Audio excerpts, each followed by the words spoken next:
Welcome to the Sound of Sequim, where we podcast purple places and pleasant people here on Washington State's Olympic Peninsula. Today we're at the Dungeness Audubon Center inside Railroad Bridge Park, which is in Sequim, and I have Powell Jones, the center's director, with me, and we'll be interviewing him. Today the podcast is being filmed, and that film will be available on YouTube or at the soundofsequim.com. So the way that I first became introduced to the Dungeness Audubon Center in Railroad Bridge Park is when I first moved here back in 2015.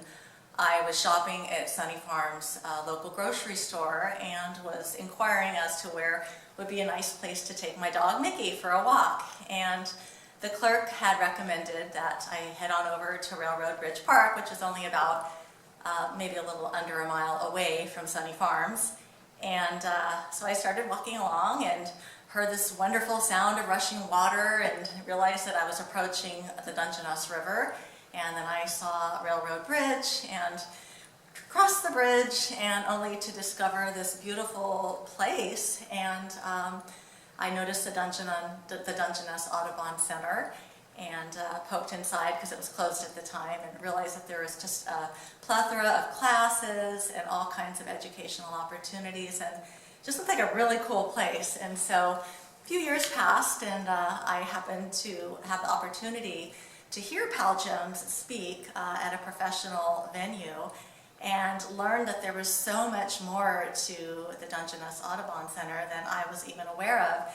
And I just became intrigued and thought that the community could really benefit from hearing about the center, and who better to present it than Powell. So Powell, thank you so much for agreeing to the interview today. And if we could just start, maybe you can just tell us a little bit about yourself, where you're from. Sure. So I'm actually from Sequim. I was born and raised here. Back in the 70s, of course, started in a small local town. It was much smaller than it is now. My parents moved here. They're both Washingtonians and kind of decided to etch their life out here. So I went to Sequim High School, and then I left and went to Central Washington University. Majored in geography, environmental studies, and philosophy. What I tell people is I majored in how to talk and be in front of people. So after that, I worked for the Forest Service. I actually ended up back in Sequim because my girlfriend at the time, who would become my wife, got a job teaching in the very classroom that I took biology in. So I came back to Sequim and pretty happy that I got here. So that's how you more or less ended up back here on the Olympic Peninsula. So at what point, perhaps, was it in college, or, I mean, did you always know that you wanted to pursue a career in the conservation industry, if that's what you call it? Yes, I think so. Actually, when I was really young, my grandmother, who was an avid Audubonner, began giving me things like Ranger Rick and these magazines, and would take me to the beach and all of that. Of course, my parents took me outside a lot, but I think it was really my grandmother that basically kind of introduced me to Audubon. So she actually asked me when I was about 10 or 11, what do you want to do for a living? Or what do you want to be when you grow up? And I said two answers to her that she came back later in life and told me. I told her I either want to be a National Geographic photographer, of course, kind of like the glory thing there, or I wanted to work for Audubon. It was just kind of chance that I ended up back here, but I kind of see it as a chance that was meant to be. I guess I was aligned to do that. Before I had this job, I was working for the Forest Service, and to work in Sequim, sometimes it's difficult to find a job in the industry that you necessarily work in or don't. I just happened to luck out because there was an AmeriCorps position here, actually. So trying to find something that I wanted to do.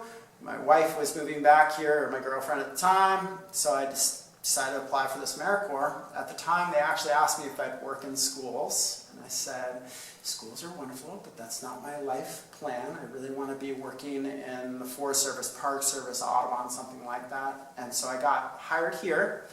I worked for about 11 months as an AmeriCorps worker. And then I contracted, and then I was hired as the education coordinator, and I worked that for 8 years, and then I became the director about 6 or 7 years ago. Wow, that's quite a background. Yeah, exactly. From dishwasher to cook, head cook.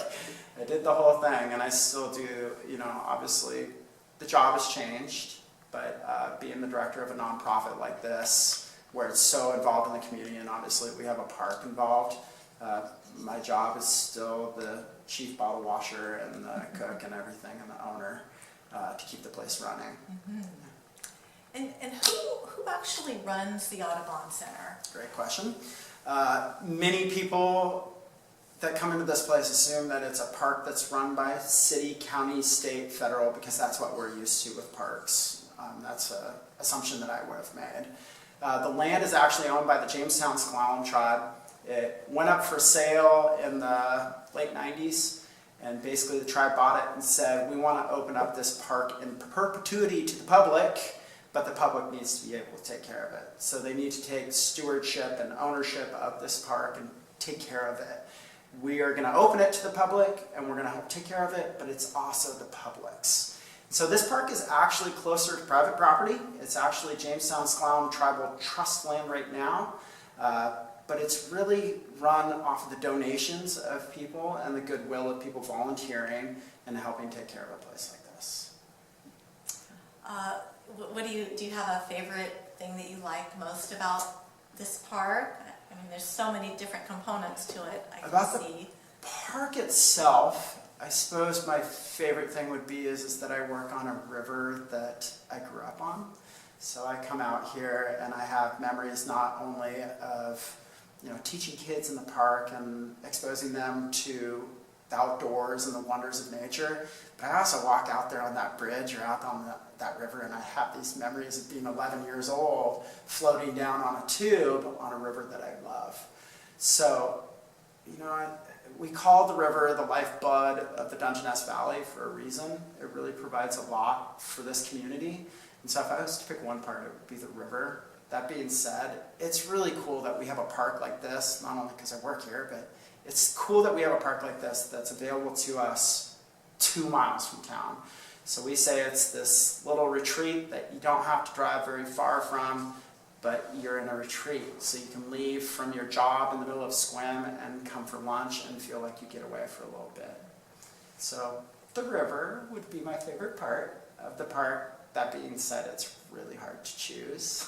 I love all parts of the park because I have connections to them either through teaching people or my own experiences. And so it's kind of like picking a favorite bird if you're an Audubon director. I have many birds that are my favorite, and the park's the same. I have many parts of this park that I love, but the river's what calls me. Well said. What do you like best about living here on the Olympic Peninsula? Oh, wow. Obviously, the whole thing I just talked about growing up here, the connection that I have.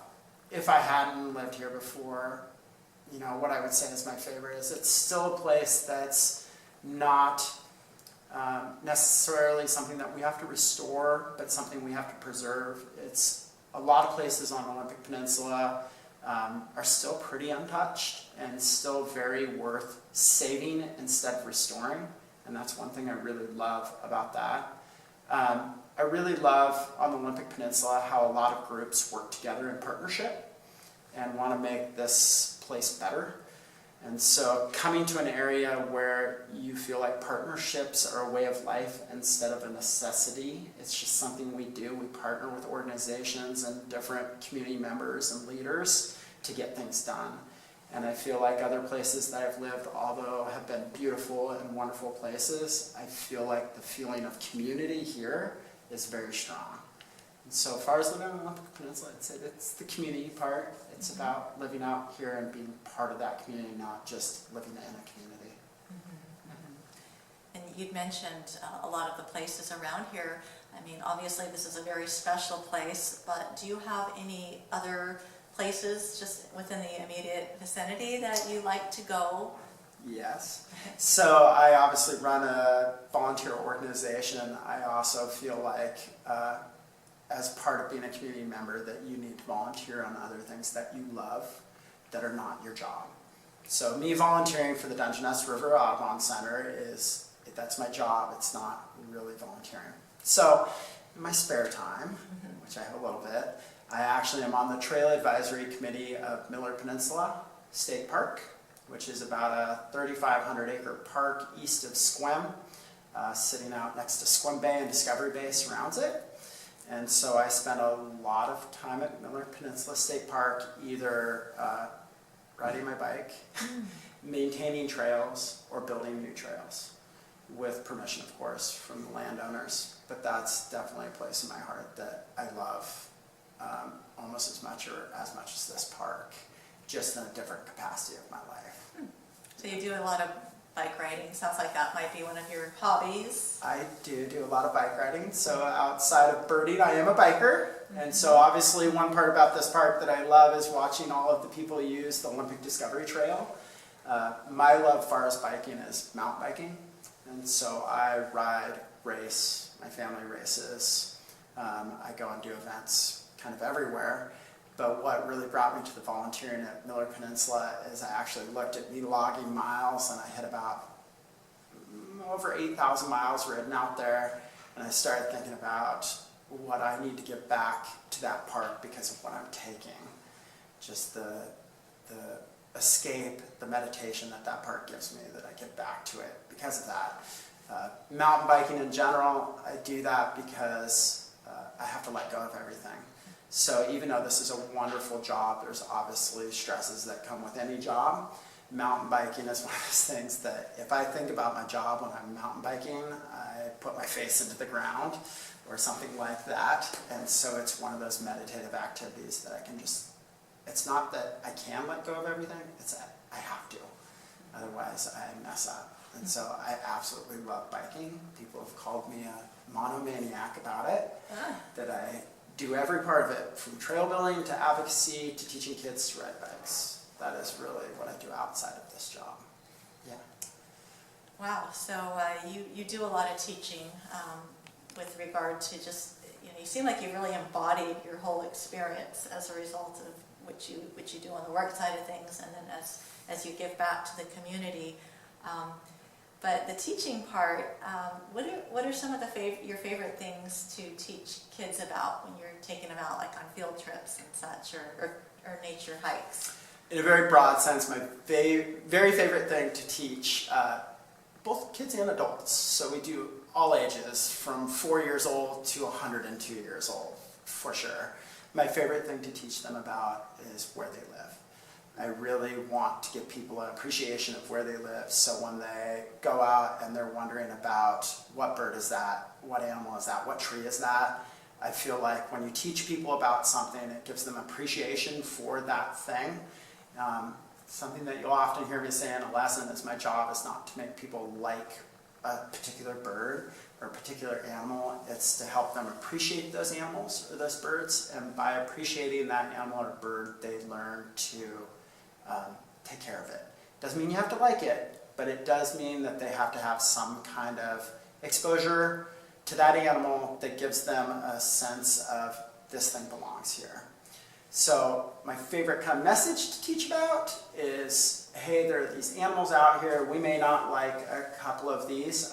These are some of my favorites, but two birds that I always teach about pretty much every lesson. If I teach about a bunch of birds, I lay a bunch of them out on a table like this. Of course, I talk about something like a western screech owl and imitate their sounds and all of that, but my two favorite birds to teach about are actually these two, more because people don't like them. And so typically when I'm teaching a class and I'm talking about a gull or a crow or corvids in general, my message is you don't have to like these two birds, but you have to appreciate them for what they are. And then I tell them some stories about the birds and what's important to appreciate them about. So basically opening people's eyes to something that they may not like, but they don't know why they don't like it, and exploring that with them. The greatest satisfaction I have is when I hear somebody say something like, I really didn't like gulls before this lesson, but now they're one of my favorites, or corvids. And that happens quite often when you teach people about the greater scope of what an animal is, or what a tree is, or whatever you're teaching in the ecosystem. So my favorite thing to teach about is kind of the stuff that people don't necessarily like, and to try to get them to at least appreciate it, even if they still don't like it. That's a really powerful message, as it kind of transcends into life. Like, I mean, there's a lot of people out there that we don't like or appreciate, but we should have some respect for them, right? Absolutely. And it's kind of I like that. That's a really powerful lesson. It's actually how I start that lesson usually is I will ask the kids in the group, if it's a kids group, I'll say, do any of you play a sport? Are you really involved in that sport? Okay, you play baseball. Have you ever gone on to a field that has a 5-tool player that you're playing against? They can throw, catch, do all the things. They're really good at it. It doesn't necessarily mean that you have to like them, but you have to appreciate them for their skill and what they are on a field. So typically I do use people to start that conversation with them, that just because you don't like something doesn't mean you can't appreciate it. So Very cool. You're ahead on that lesson. Well, I kind of want to hear you tell me something that I should appreciate about that crow over there. But, I don't know. I can easily, if you would like. Is the crow the one that you don't like? Yeah. So I will tell one thing for the audience so they can take something from this about what it is to appreciate about this bird. Crows are one of the most intelligent animals on Earth. They can do a lot of things that we expect them not to be able to do. Some of the ones that they can do is recognize themselves in a mirror, which there's only like chimps, dolphins, and a few other animals that can do that. They can use tools. They can actually talk. They love shiny things, just like many people, so they've been known to take wedding rings, tools, and all sorts of things from people. Crows have a very familial atmosphere where their young will the young from the last year will help raise the young from the next year, which is really unusual in the animal world. There's crow funerals, where crows actually mourn their dead. So there's a lot of people aspects to this bird and this bird, actually. Both of them share a lot of the same commonalities about what makes them special. So often I joke at the end of the talk is the two birds that we tend to not like the most are also the two most intelligent birds, which I find interesting, that us as intelligent animals don't like other intelligent animals, whether we're maybe feeling threatened or something like that. So I don't know. funny. But Really it's a fun thing to teach about. You know, of course, people want to hear about things like owls, and that's probably a bird that I am very associated with because I teach classes about them. But it's really these two birds that are the ones that are more fun to open people's eyes about. Very fascinating. Thank you for sharing that. And I notice he's looking at me. So We can make him look at me. gotta go going there. So I guess as we're starting to wrap up the interview, how do you see the center fitting into the community? Great question. So one way that we see the center fitting into the community is obviously being a heart of the Olympic Discovery Trail.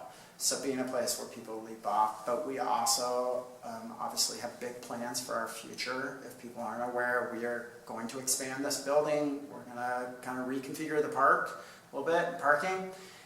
We want to become a destination not just for community members, but also draw people in regionally to our community as tourists and as ecotourism. We also want to be a place where our community feels like they can come to classes in a neutral environment. One of our big messages is we educate, we don't advocate. So you won't hear me say you need to think this way or that way, and you can tell that by my message of how I talk about birds. We want to be able to teach people about a subject, a topic, and then have them draw their own conclusions, because we believe that if you really educate the full picture, that people will make reasonable and good choices. So our real fit in the community is providing those education classes, providing a spot for community events like River Festival, Bird Festival, in the future lighting ceremonies on the bridge, a place to visit in the winter to take a walk at night with Christmas lights and have your company or family picture taken. But really we want to be that community resource that hits a special space. So you come here because you want that special space either for your event or for yourself. And it's a fine line that we're walking to do both of those, but we think that we can make that work so you can find your special place or you can find your group's special place. So that's where we kind of see ourselves fitting in the community. Beyond that, in the state of Washington, it is legal to own waterways. So much of the Dungeness River, especially the lower 13 miles, is privately owned. And the Jamestown tribe sees this as their ancestral river, and that our community should have access to our river. And it's, when I say our, I mean our community, not ours in the river center of the Jamestown tribe. It's our river. The community needs access to it. This is one of the best access points to go down and touch a river that has a fabulous story of its own and connect with it. And so we feel like a really big part of our job is just connecting people with their river, their community, their valley. Wow. Well, I can't imagine a more perfect person to take over and head up this center, be the director as yourself. You really have a great philosophical position about it, and I appreciate it, and I really appreciate your time for the interview. And if others who are listening to the podcast or watching the video on YouTube or soundofsequim.com want to learn more about the center, how would you best direct them? Of course, the best way to learn more about the center is to come down and visit us, and I would love that, and speak with people personally. Of course, you can check out our website, www.dungenessrivercenter.org. So you take the Audubon out of there and put the rest in. We have a Facebook page, we have an Instagram. You can look us up on either one of those. Or if you really get into this place and you want to give back to your community, you can come and be a volunteer, and you will learn so much about this place. What we tell volunteers is a quick pitch. You don't have to know a lot about birds, you just have to be a people person. So you have to be willing to talk. And if you're willing to talk, you make a great person inside the center. If you're not a talker, we also have jobs for you. We obviously run a 65 plus acre park, depending on where the river is. And we need help taking care of that. So we let people to come down and say, hey, my passion is plants. Can I work in your native plant garden? Absolutely. My passion is taking care of the trail. Let's help you reach your passion. Or even, my passion is teaching about birds. Well, let's line up a class for you, get an audience, and have you teach about birds. So not only come down and learn more, but come down and get involved, and we would love to help you be part of our team. And eventually family is what I call our volunteers. We're a big family. The lifeblood of this organization is the people beyond me. I get to sit in front of people like yourself, but reality is that what makes this place work is amazing partnerships and amazing volunteers. Well, thank you. You've helped a little something for everybody out there. So really I hope so. That. And thank you again for joining us at the Sound of Sequim, and we'll look forward to catching up with you next time.